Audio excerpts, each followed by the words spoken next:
We've just heard two readings, the first from Ben Sirach from the Old Testament wisdom literature, and then the Gospel of St. Luke. Now, Sirach, in the first reading, speaks about the greatness of being humble. And Jesus' words, recorded by Luke in the Gospel, speak about the dangers of pride. Now, I guess it's possible to look at the words of Jesus in the Gospel as a teaching on table etiquette and manners, how to avoid embarrassment when you go to somebody's house for dinner. Jesus is telling them now, don't take the best spot, be cool, sort of hang back, and maybe ask the host or hostess, where would you like me to sit? Or else just go down to the foot of the table and wait for them to ask you up. Jesus is not talking about table manners. He's not talking about how to get some kind of acknowledgement by playing down to the bottom. That's not what he's doing at all. Jesus may have been aware of the Pharisees at this meal jockeying for position. He's certainly aware of the types of people this Pharisee had invited to his home. But it was what he had to say was so far beyond just table etiquette. It was way beyond that. Jesus is on the same wavelength as Sirach in the Old Testament. Jesus' words in today's gospel are a call to his disciples to live a life of humility. It's a challenge to take another look at the way we view ourselves, at the way we view others, and the way in which everyone is related to God. You see, we don't really like to talk too much about humility, but true Christian humility stems from the realization that I am created by God and I am created in the image of God. But so is everybody else, so that doesn't give me a leg up. If you think humility means letting people walk all over you, you couldn't be more wrong.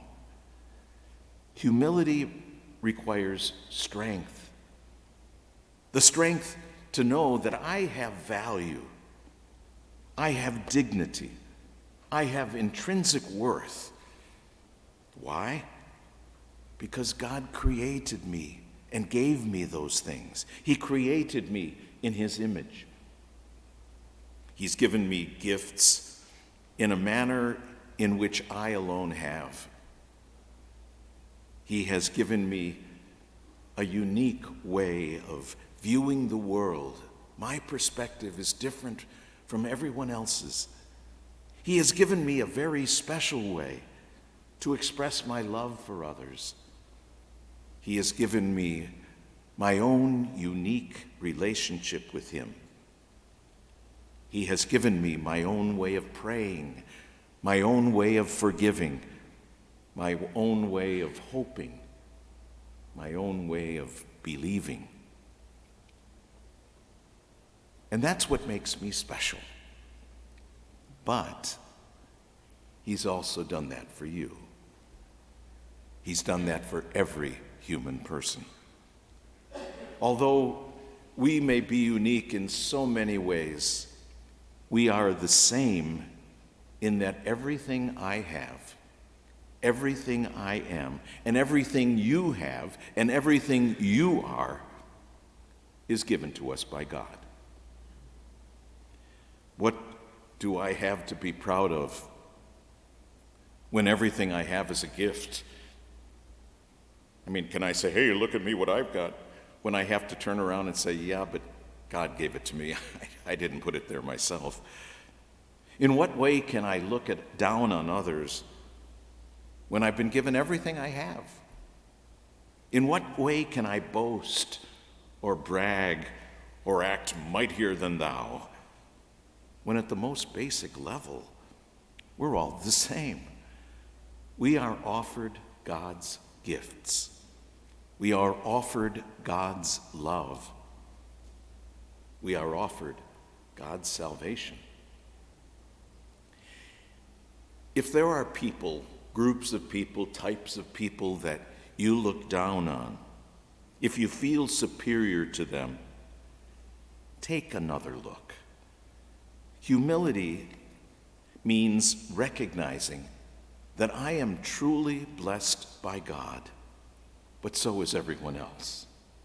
In that we are very equal, regardless of what we look like on the outside. Humility in our faith recognizes that everything I have is a gift. Pride has no place in our life of faith. Gratitude does. I challenge you today, if you want to accept this challenge, when you go home,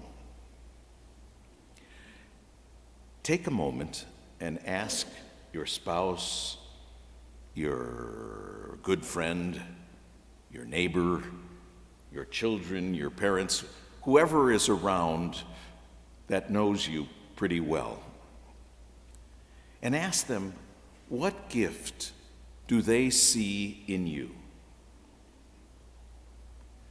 What gift do they manifest that God has obviously given them? And then, when they tell you that, don't say, oh, no. We do that a lot. We demur. We say, oh, no. But yeah, we're saying, say more.